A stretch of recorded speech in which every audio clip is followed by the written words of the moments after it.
What's going on, everyone? Welcome back to another run here on American Truck Simulator as we explore 1.5, continuing on here until it is finally released. A couple quick things of note. First off, you see the rims here. Let me turn this around a little bit. This is a Smarty's wheel pack, Alcoa pack. I will have the link in the description. It can be found on the Steam Workshop. The paint I have on this SCS 389, it is the Changeable Metallic for the SCS 389 by Klunk. I think I have shown this one off before in the skins showcase. I thought it would fit here with the setup I have currently for that dozer, which is part of the LX trailer pack, also found in the Steam Workshop as well as my mods list. Today, as you see the bulldozer tipping the scales at 25,000 pounds, going to Stockton. We are currently in Reno, so that means we get to explore the mountain. We're going to check out this wild-looking interchange right here, and then we're going to come up and around and down, and well, I don't need that. Well, I don't know why that's there. Through past Truckee, on our way down to Stockton. It would have been nice if 99 had just been continued up in the 5 or in the 8 into I-80 like it was for MHA Pro, but nope, they didn't do that. So, time to get on the road here. I'm going to go over some more things that is going on, with this beta. I didn't really go over some of the options or some of the things that this beta includes, so I will go over that here as I drive along. And as you can see there by my little dispatcher guy I continue to run over all the time, dispatcher mod is still activated, but I have removed a couple of mods. I've shut them down. I've had a couple of crashes, and in the error log it looked like it was the central refrigeration 3000R was one of the reasons, and then there was another error for Cozad. Now, I had errors for all their other things, but wow, I need to turn down the brakes. Holy crap. There were errors for a couple other things, but those were the last ones. They looked like they were the ones, the straw that broke the camel's back with that. So, decided to take them out. I'm sure there are others that are not going to play well with other mods or with this update, but until they cause me an issue, I'm not going to mess with them. But it looks like, for the most part, everything is working just fine. Or as fine as it can, anyway. Yeah, I'm going to have to turn that brake sensitivity down. Wow. That is high for some reason. That is a really nice looking trailer. Very good job on this. Unfortunately, there are no beacons available for this truck yet. Hopefully that is soon, but my finger is not on the pulse of the modding community as of the last week or two, so I don't know. I'm sure people are working on it, people are looking into it, but as to why one is not available yet, I couldn't tell you. I think I saw a post, I think from Viper, saying that there's he's had some issues with it, getting it to work, getting it to take, so I'd have to double check on that. But hopefully soon we will have this. So, let's get to the beta here. So right off the bat, since I've got a moment, up we go. We've got lift axles. Not exactly the tag axles we were hoping for, but you know what? We'll take what we can get, right? The new chassis options. You have options for 6x2 and 6x2 mid-lifts. And I have one here active, as you see. That front drive is up. And same button as you would if you have one mapped out for your drop axle on a truck. It's the same button. So nothing's changed there. Now they say here, lifted axles avoid unnecessary tire wear when the weight distribution stays within legal limits. Do we really have legal limits here? No, we don't. I think they're just allowing us to have just that little bit more of real-world feel, real-world look. On a load like this, you're not going to have the axle up. You're going to have the axles down. But if you're hauling an empty trailer, then yeah, you will probably pull that axle up. I would assume the way it's built into the game is that if an axle is up, you're not going to see red on that little truck icon in the GPS window as fast as you would if you had the axle down. That's just my guess. I haven't put that to the test yet. Wow, dude, you just kept on going, didn't you? I know there's no stop sign or anything here. That's another thing, you know, the real way I should do that. Okay, I must have hit the curb. The real way I should test this out is by pulling all of the mods out. That's the real way to do this. Pull all the mods out and go through them one by one and see which one is doing what. I haven't done that, obviously. I don't think I am going to do that, to be quite honest. That's a lot of time. And it's time I don't have. I still have a job to go to and everything. Maybe I will. We'll see. I know I've been talking about going through my mods list, trying to sort everything out, trying to get all profiles on the same page as far as, you know, what mods I run. Still haven't done that. Hopefully I do one of these days. I can turn that off now. Now after I get through this intersection up here, I will go over other changes that are coming to 1.5.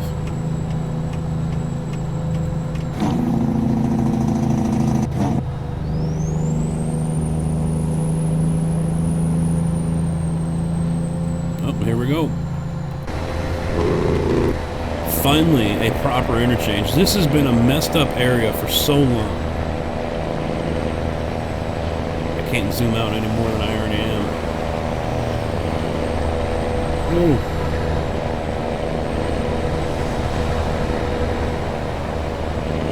Oh, it looked cool for a little bit I could see.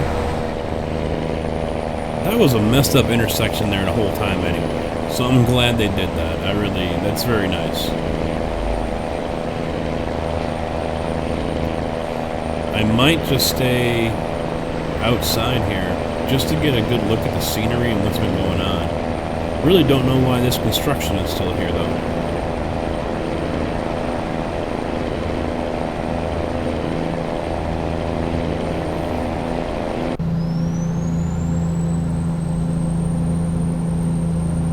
There we go. Set the cruise and just go.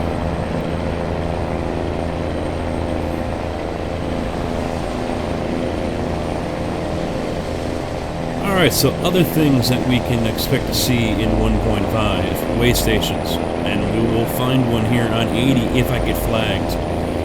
It looks like they've incorporated, finally, the pre-pass. Now, we've seen it before. You've got the red and blue, or red and green light. I don't know why I said blue, but red and green light, we see it pop up, but they never light up. It's just been there for decoration. Now they actually have that. As it says here, we have improved how... Yeah, way stations. We have improved how they operate to better reflect reality. A message will always pop up before you approach a way station telling you if you can bypass, green light, or if you have to get checked, red light. So pretty much the same way a pre-pass system works. How SCS is incorporated into the game, though, your guess is as good as mine. I don't see it here in the blog entry, so, you know, I would have to see if maybe it's posted somewhere else on a forum. In the real world, pre-pass is based off of your company's safety rating.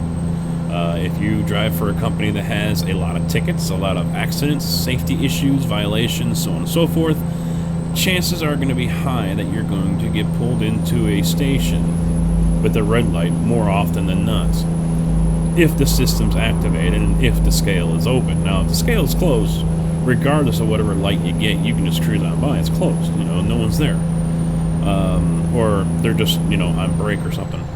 But, and we would have passed that scale already, so now we're already getting up in the hill and it doesn't look like anything's changed here.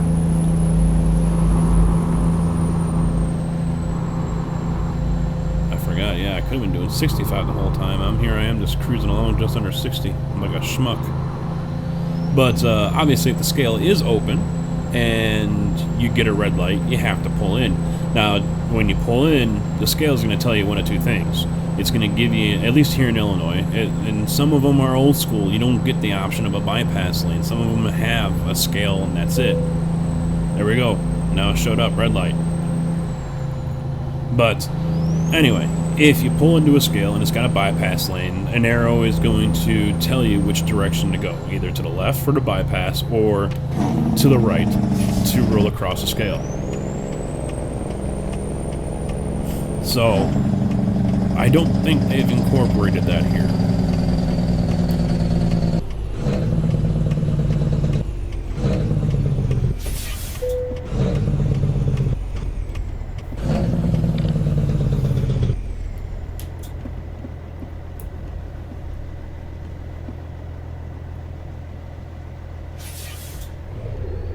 I have no idea why my brakes are so high up. That looks a little more realistic on the weights.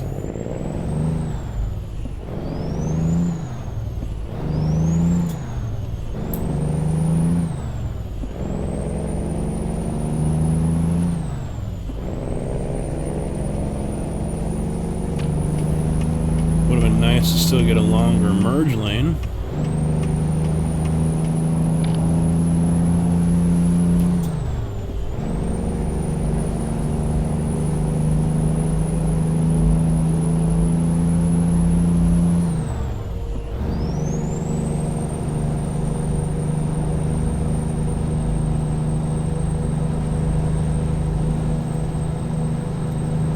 Alright, moving on here, because nothing is new here. Truckie's still the same truckie. Parking brake behavior. Thanks to pneumatic safeguard, you have to manually disengage parking brake if you had a low air pressure previously. Some of us run with the air pressure simulator going, active. I sometimes do. I have recently turned it off. And I just found it too annoying. Every time I got in the truck, it was going. That's a little too much. I think there's only been twice in my 15 years. Granted, I drove a lot of newer equipment, but there's only been twice in my 15 years where I had a truck that lost air that much. And, even then, it was still few and far between. So, I think they went a little overboard on it. Now, granted, I was driving the TAM edition of the Viper 389. I haven't noticed it here, but since I've turned it off, I don't have to worry about it.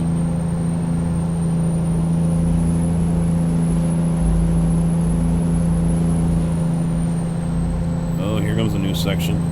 I mean, obviously we're already in it. We would have been down the bottom of the hill already and hitting 80.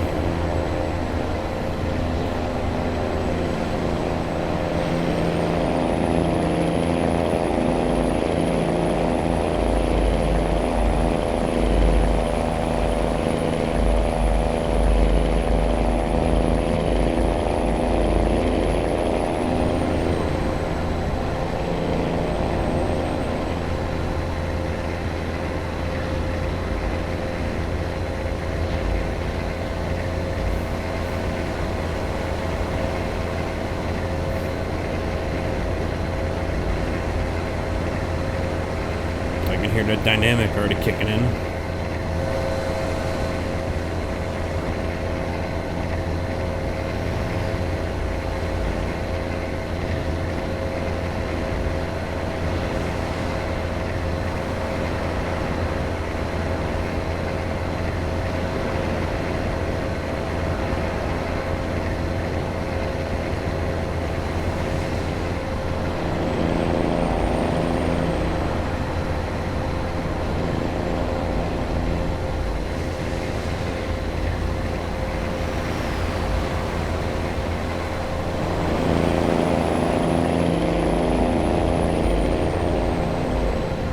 Yeah, I could just sit here and enjoy that engine sound all day.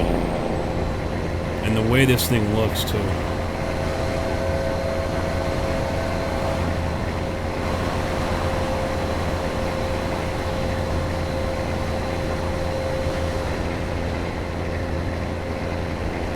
Okay, so moving on. Map projection. We are now using the Lambert Conformal Conic Projection. I have no idea what the hell that is. Or LCC. Instead of the... Oh wait, is this where I need to... Yep.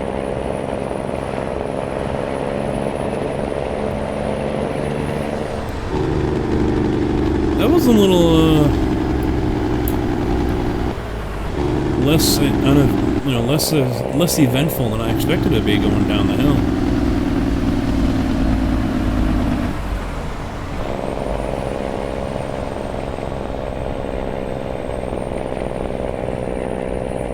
Alright, so back to the whole map here.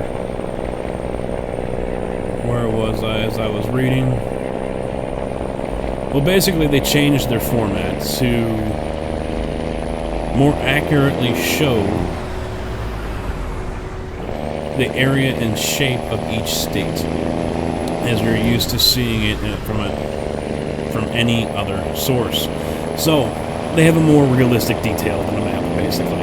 Size-wise, road-wise, city-wise, all that stuff. It's a little more realistic compared to what it was before, which, yeah, it did seem pretty micro.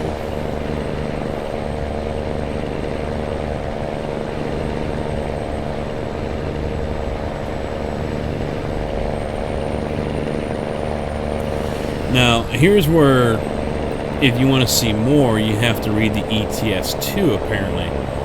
It says, apart from the 4 new critical changes, any new features recently introduced in the ETS2 open beta are present in the new update to ETS2. So, there's more than what's just here. There's probably some more stuff that's running in the background that we're not going to really see.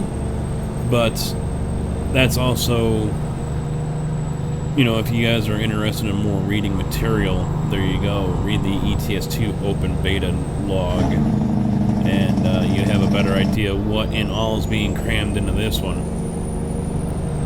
This is a big update for sure.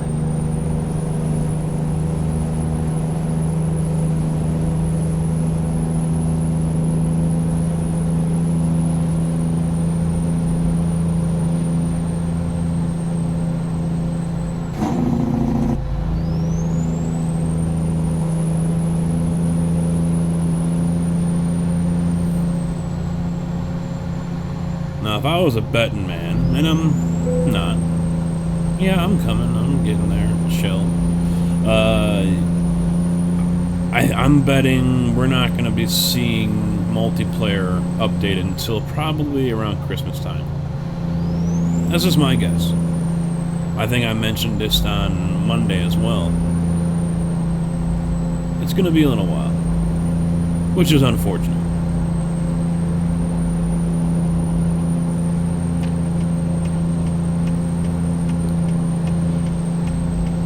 But a lot of changes have been made to this map. There's a lot of changes they have to account for.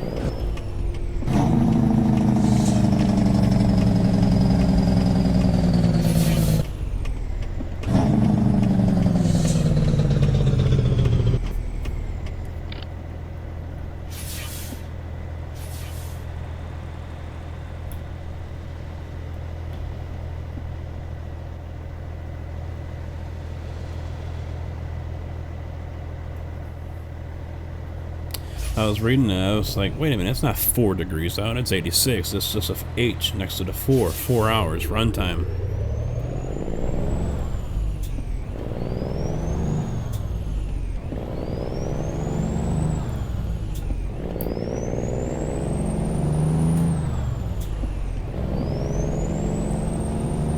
But here we be.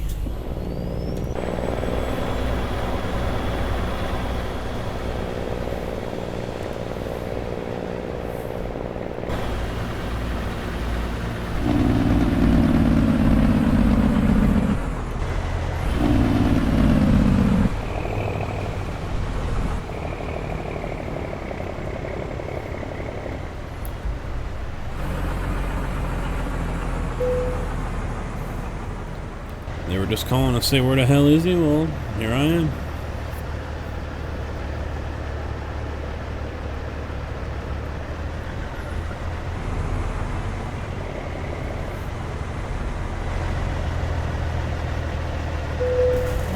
Blew right by it. I didn't think I was going to make it.